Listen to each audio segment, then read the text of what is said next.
Hey everybody, happy Veterans Day. And yeah, this is Robert Jackson here today, just coming at you live from my home studio here. I just wanted to thank y'all for tuning in and yeah, just give my thanks to all of the veterans that have served, that have given their lives to help serve the US, Canada, and pretty much all of the world, period. So I just wanted to give this day just to honor those that have served on before us, and we're just kind of here, just taking the time to, remember those that have, served our country and served everywhere else in the Army, Navy, so on and so forth. So, yeah, I just wanted to throw that out there, just get that out of the way. But yeah, before we actually do get on to our actual episode here, so we have somebody who has been in the acting scene, like they've been everywhere on like streaming services, television, and so many other projects that we'll definitely get into in a little bit. So, this is Bret Green. Thank you so much for joining me. And I know we've kind of had to reschedule, but yeah, I'm just glad that we made today, just the exception. So, thank you so much for joining me. Of course, yeah. Thanks for having me. Yep, anytime. So, I guess with you, because you've been extremely busy this year, how would you say that 2024 has been, as far as like work, your personal life, all that good jazz? It's been a good year. My wife and I are expecting our second child here soon, right around the holidays. So that's been a big part of the year is kind of getting prepared. We have a 3.5-year-old daughter, and we will be having a baby boy here around Christmas time. So we are very excited for that. Trying to get the house ready for that. Trying to get the nursery all set up for two kids.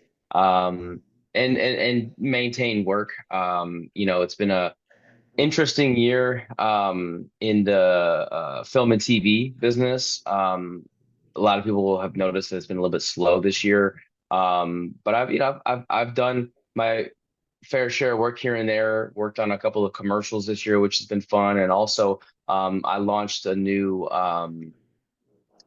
social media channel called Dad Got Bars, where I have kind of shifted a lot of my priority into kind of creating some of my own content. So I am the rapping dad, is what I like to call myself. I've been doing this for about 5 or 6 months now. It's been really fun. And I've just kind of started to, I make music about being a dad, about being a parent, and also, about mostly, anti-misogynistic type, type content, kind of dismantling gender norms and just trying to talk about what it's like to be a modern father in today's world. Yeah, that's pretty interesting. I mean, I'm just really glad that you're just, getting a lot of this stuff done and you're just, just still keeping it going despite, so much that has just been going on, especially recently. So, yeah, I mean, it's really good that, you're staying busy and keeping on top of things and yeah, just really getting your name out there, you know what I'm saying? Absolutely. Yeah, and I guess this is kind of like the generic how did you get started question, but has show business always been something that, has been a huge interest of you? Like, yeah, I'm just kind of curious to know how you, pretty much got your start. Yeah, well, like when I was a kid, I was into theater.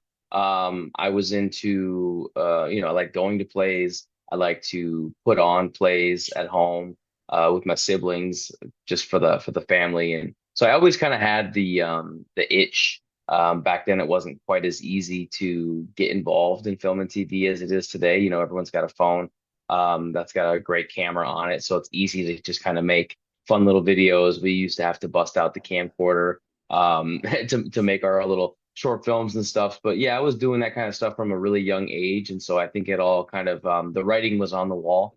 And I didn't actually move out to LA until I was 25, and kind of hit the ground running from there.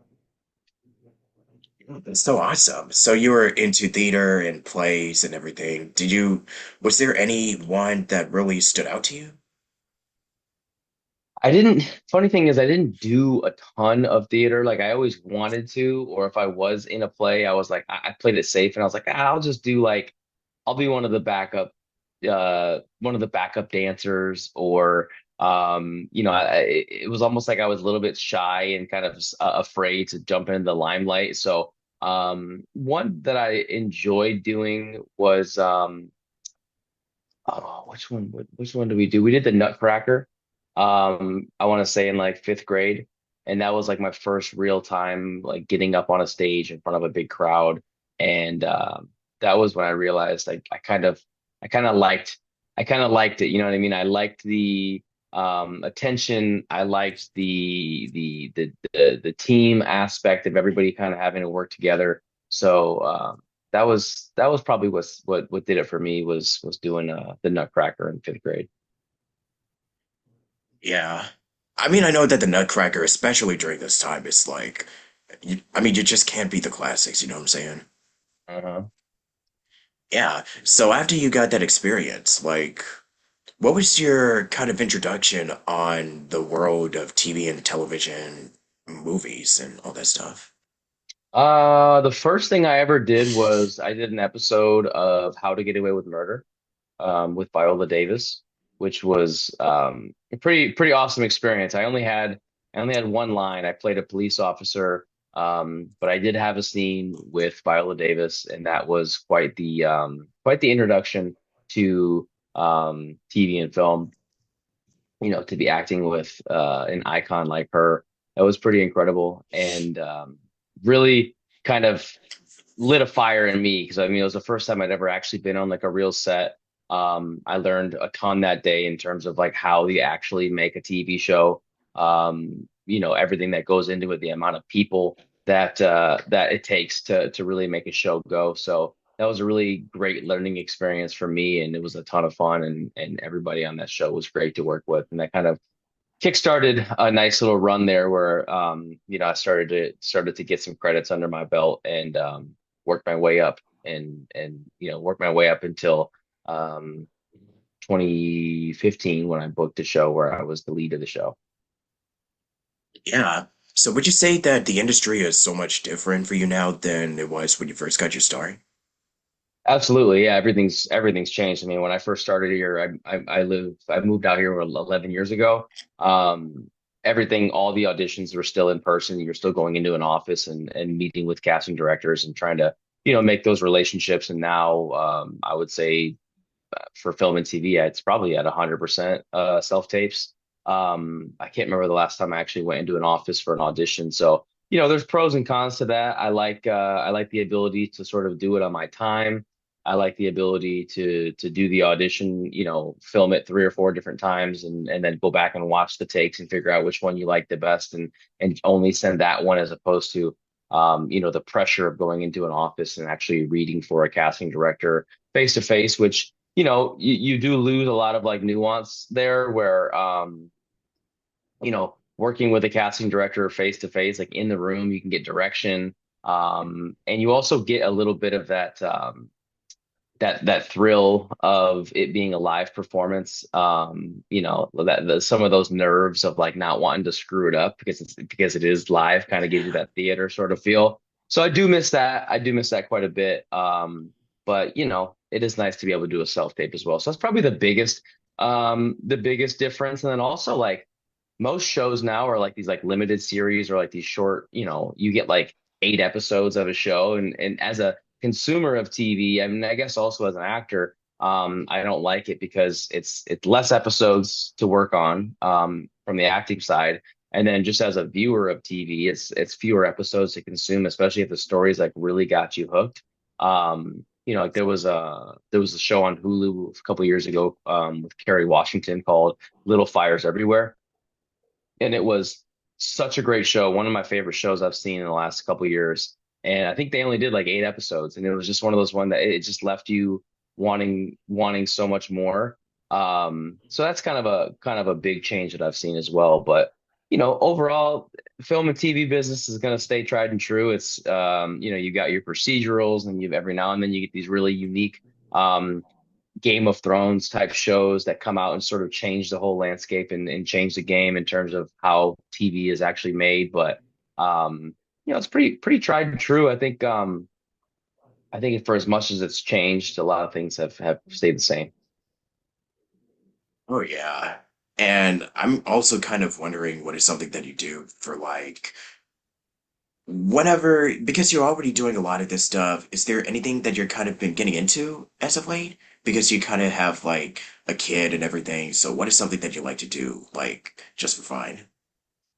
Yeah, I mean, I know I mentioned it earlier, but I've really gotten into making the hip hop music. Like I said, about Nice. parenthood, about being a father, and just kind of life in general. I've gotten really inspired lately and kind of put myself in this like really great creative place where, I could be working at any given time, working on three or four different songs and trying to knock those out and get those done. And it's a different world.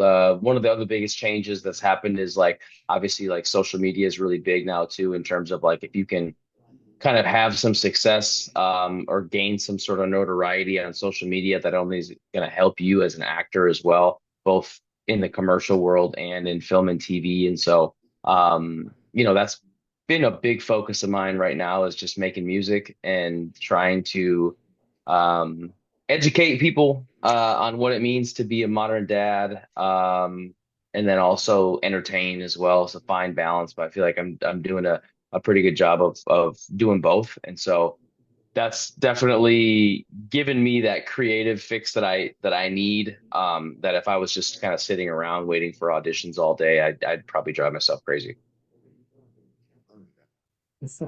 Because I know what the 9 to 5 grind is like when it comes to, you got to do the auditions and then on the side have to work on music and yeah, it can be it can be pretty grueling, but hey, we love doing it. So more work for us, I suppose. Right? I don't even know anymore. Yeah, and then like I was also looking at some of your credits and you've written a like at least a few shorts and miniseries, so would you say that writing is also another outlet that helps you have accumulate more knowledge just as an actor and being in entertainment? Yeah, I kind of transitioned from writing films, and I've even written I've written a couple of TV series that we tried to develop and get off the ground. And it's a great creative outlet, and it's nice to be able to control the story and tell the story that you want to tell, include the type of characters that you want to include. Um, which is cool. And I feel like, not to sound like I'm, beating a dead horse here, but like I've kind of changed my thought process from like writing short films and TV series, which can take a very long time. And obviously those are really tough to get made, to writing a 60 to 90-second song where I'm still getting that same creative fix, and still kind of flexing that creative muscle. But I'm able to write that song, produce the song, shoot the video, and get it out within a couple of days, as opposed to, trying to write a movie, which could take you a couple of months. So um, I would say that that's probably been the most fun for me, is just the amount of work that I've been able to produce on a daily or even weekly basis has been a lot of fun. Yeah. Is it also the same as being a producer on a lot of these projects? Yeah, I mean that part is where it starts to get a little bit that part is can be tough, because that's when you're really trying to make something happen. You're trying to secure locations, you're trying to find actors and secure money. A lot of those things can be really, really difficult. But that's the fun part. The producers are the ones that make it happen. They're the ones that literally produce it. They make sure that everybody's paid. They make sure that everybody shows up when they say they're going to, and everybody does their job. They find the crew. Um, it's a lot of work. It's a lot of work, but it is pretty rewarding when you're able to put something together and pull it off. Yeah. And it's kind of like you juggle so many different hats, and it's just finding the balance of everything. You know what I'm saying? You know? Yeah. Oh yeah, absolutely. I wear a lot of hats. For sure. And with social media, because I know that can also be a bit of a gray area where you use it for, I mean, a lot of people use it for, I guess, when people want to check out your stuff and content, but at the end of the day, it can also be it can also be a war zone. That's all I'm gonna say. So, how do you feel like with your time being on the socials, has it been helpful when it comes to business and, acting and etc.? Um, well, I think it goes both ways. I think acting has helped Yeah. me. Being an actor for as long as I have has helped me. Um, I guess kind of in that social world because a lot of a lot of what people do, on social media is very similar to acting. You know what I mean? It's either you've got you've got a script or you've got some kind of talking points that you're trying to convey and get out, trying to, you know, memorize some stuff that you can then share with your followers. Or just be creative, try to shoot something that's going to be captivating and catch people's attention. So I think they both helped each other. You know what I mean? Like being like I mentioned earlier, I think having any kind of success on social media is only going to help the acting, and then obviously, same goes for having any kind of success or just kind of having time in the game in terms of the acting business helps with your online presence as well. Yep, absolutely. And I would do like an entire episode on social media, but I do wanted to highlight a couple of the projects that you've been a part of because you've done a lot of shorts, miniseries, and I just recently found out that you were on the Goldbergs, which is kind of insane. Yeah, because that was a show that was like really huge, even back then. So yeah, your experience of just working on the Goldbergs and all of these, or actually, what would you say were some of the highlights of just anything that you've done so far? Well, I mean, we were able to get on a show that I was on a show on CBS called The Inspectors. I was on that show for 4 seasons, and we were able to get we did over 100 episodes, which is quite the feat in itself. So there's not many shows that go that long and run that long. We did 22 episodes every season plus a couple of bonuses, and so we got up to over 100, which is allows the show to go into syndication, which is great. And so yeah, there's that was definitely one of them was getting to 100 episodes on that. That first credit that I ever had, How to Get Away with Murder with Viola Davis was great.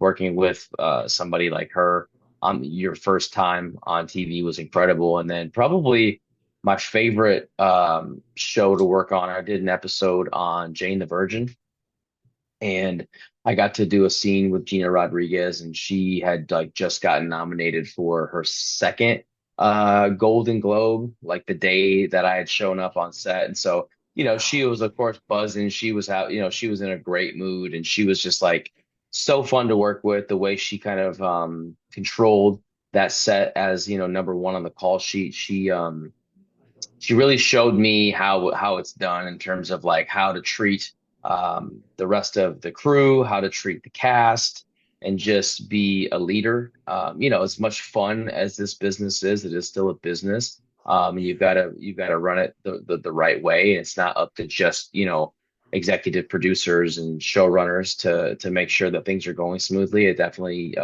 you can rely pretty heavily on your main cast as well. And so I think watching her do her thing on Jane the Virgin was pretty cool. Yeah. And you were also on that WWE video game, like Criminal Minds, and just recently, like there's been a couple of movies and TV series that you've done, like All Rise and and this other one that I just watched not too long ago. What was it? Mystery Abigail? Oh my God. Oh boy. Okay. I I know the name of the mystery that you just did last year. I'm just trying to see how I can.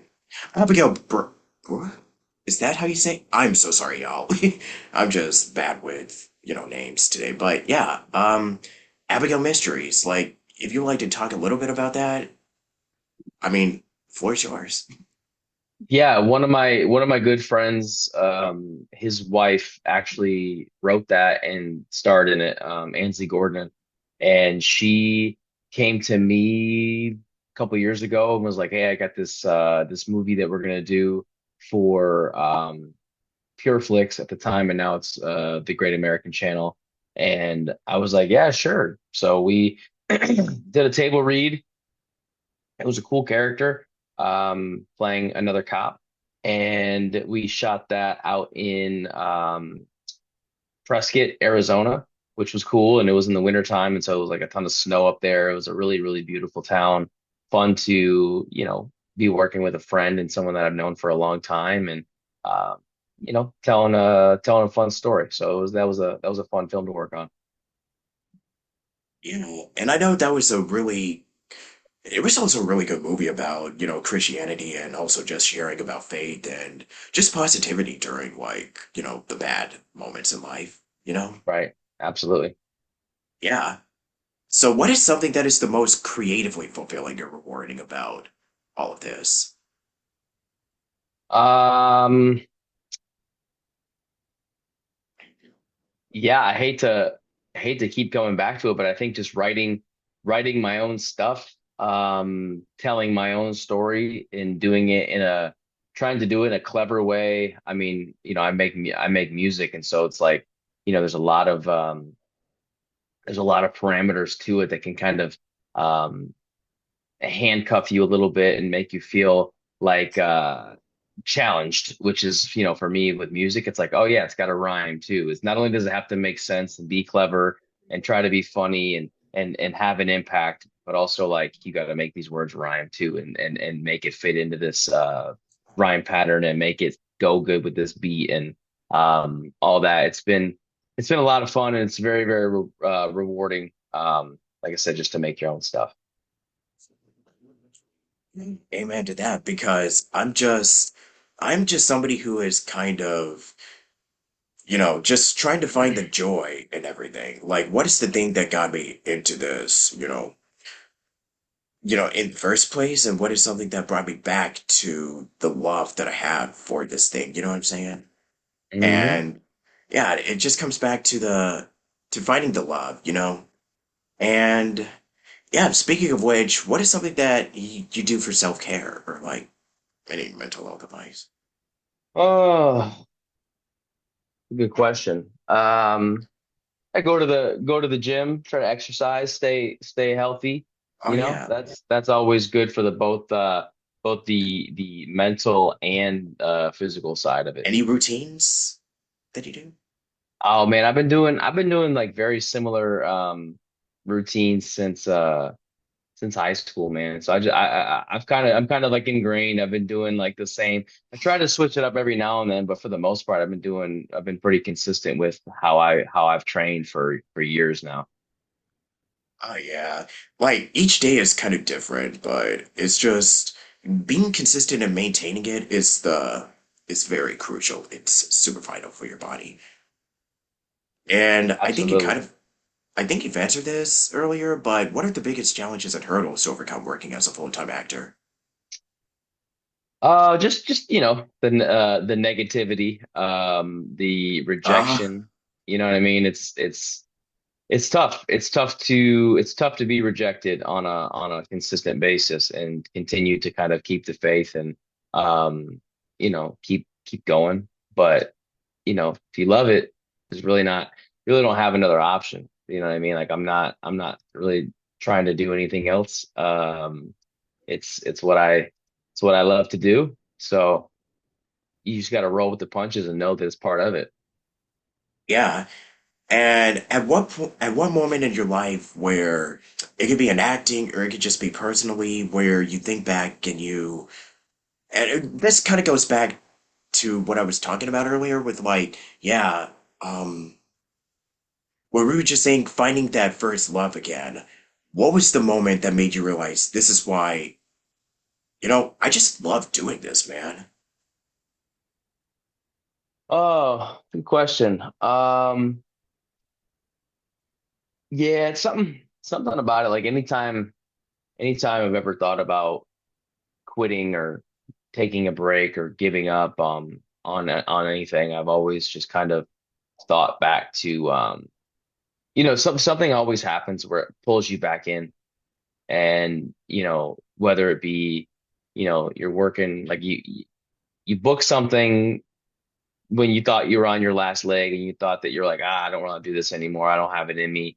And then you book something and it just keeps you coming back, or you end up going to set and having a fantastic time while you're there. And you're like, of course I had a great time, and just keeps you coming back for more. And so I would say that's probably it, man. Is just when you think you can't handle any more rejection, but then you have something like a really good win, something really good happens to you, and you're like, okay, I guess I'll keep going.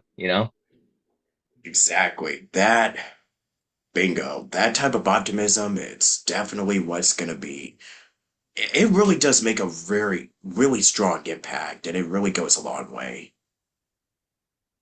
Absolutely. Yeah. Yeah. So feel free to share or promote anything that you're the most excited about for right now. Yeah, I would say the thing I'm most excited about is what I'm doing on social, which is with my music, which is Dad Got Bars. So if you go on TikTok, YouTube, or Instagram, it's Dad Got Bars is the handle.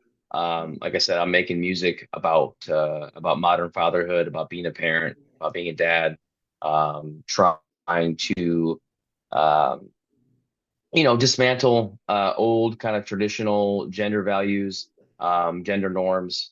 Men can be stay-at-home dads. Men can help their wives in so many more ways than just going out and working and making money. The modern man has to be able to do a lot of things. Has to be able to you got to be able to change diapers and feed the baby a bottle and do all kinds of things that a lot of men from maybe our parents' generation didn't do. And so that's my big message, just trying to show men that it's okay to be feminine, if you will. Um, and definitely it's definitely appreciated by your partner when you show up and step up and really really help out in a way that you know makes them feel supported, and also makes your kids feel good too, and makes your kids feel like you're there for them, and you've got their back no matter what. So that's my big thing right now, man, is just trying to especially in today's landscape is kind of a wild world, politically and stuff too. And so it's just trying to make sure that the world knows that misogyny is a thing of the past. Um, Equality, it's all good. Yeah. So that would be your social media and just everything that you just kind of, you know, plugged. Yeah, absolutely. Yeah, okay. Any final thoughts or, anything you want to close out with? No, I think Advice? I think we nailed it. Yeah, pretty much. Yeah, I couldn't agree more. Like, I don't think there's anything I want to add except thank you for watching. Thank you for watching Station Square with Robert Jackson and Bret Green. And until next time, stay beautiful. We got this. And God loves you. Take care, y'all. Bye.